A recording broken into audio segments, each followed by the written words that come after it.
Hey everybody, it's me again, Wendy. Thank you for joining me for another episode of Wendy's Parade of Perfume.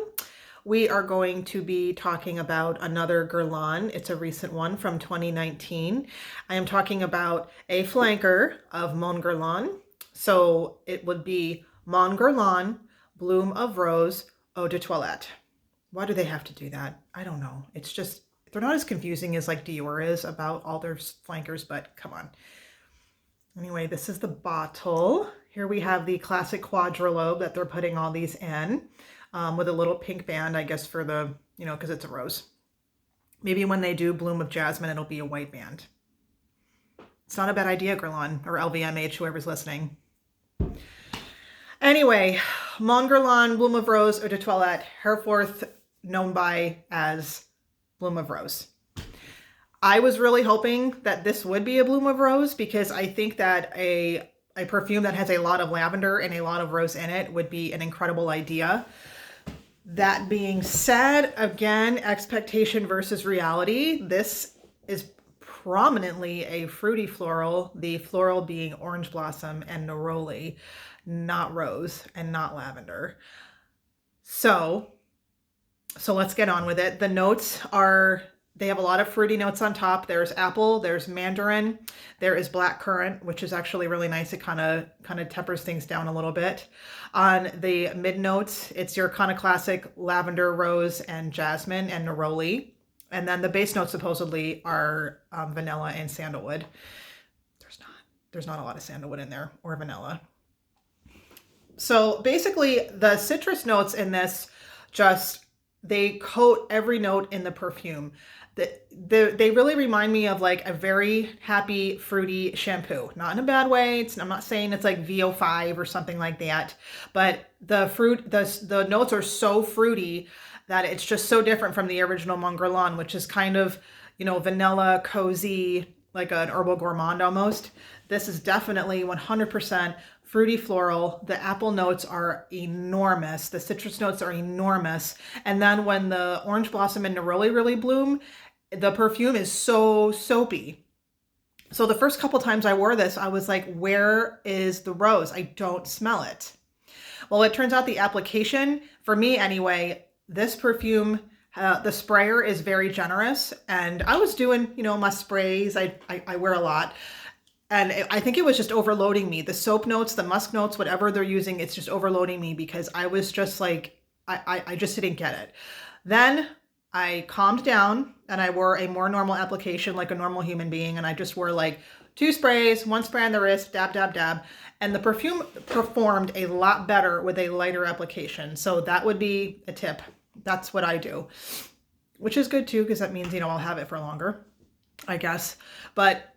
And if I don't wear so much, it's not so overwhelmingly soapy and so overwhelmingly orange blossom.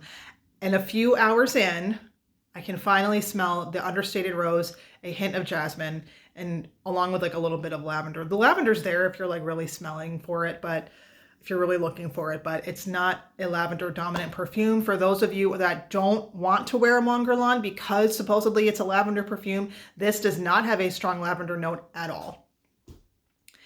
What I really like about this, it reminds me like of someone that has really clean hair. It's really, really, I hate the word fresh, but it's really fresh. It's very fruity. It's not sweet, but it's just clean.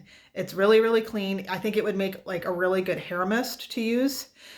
They should have actually made this they could have made a Mon Guerlain hair mist instead of just doing this whole perfume thing, but whatever.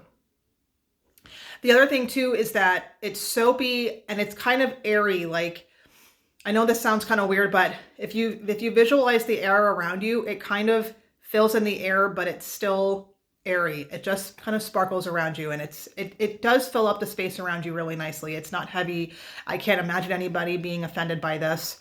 So it's really nice when it comes to that. But going backwards, where's the rose? The rose is toward the dry down. It's still though, it's like an apple rose. It's a citrus rose. It's very understated and it's very muted. It's very pretty. It really is. And even with the soap, there's a little hint of greenery under that, just like a florist shop greenery, like like flower stems, like a cut flower stem, things like that. So it's just really clean all around. I don't think that I don't think this is a difficult perfume. It's easy to wear. It's easy to like.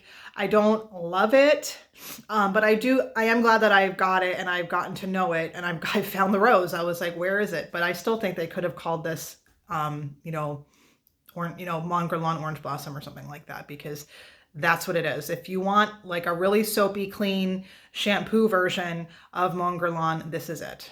And hardly any lavender, so don't fear the lavender. The lasting power is pretty good, probably at least 8 hours on my skin. Definitely work appropriate, airplane appropriate, church appropriate, hospital visit appropriate. And that's about it. I think they've already discontinued it. So if this sounds like something you would like, it's already in the discounters, it's already on the gray market, and you know, it's going to be lost and gone forever soon. So that's my review of Mon Guerlain Bloom of Rose Eau de Toilette. Thank you for watching. Please like, comment, subscribe, unsubscribe, whatever. Do you like this perfume? Do you like Mon Guerlain? Let me know, and I'll see you next time.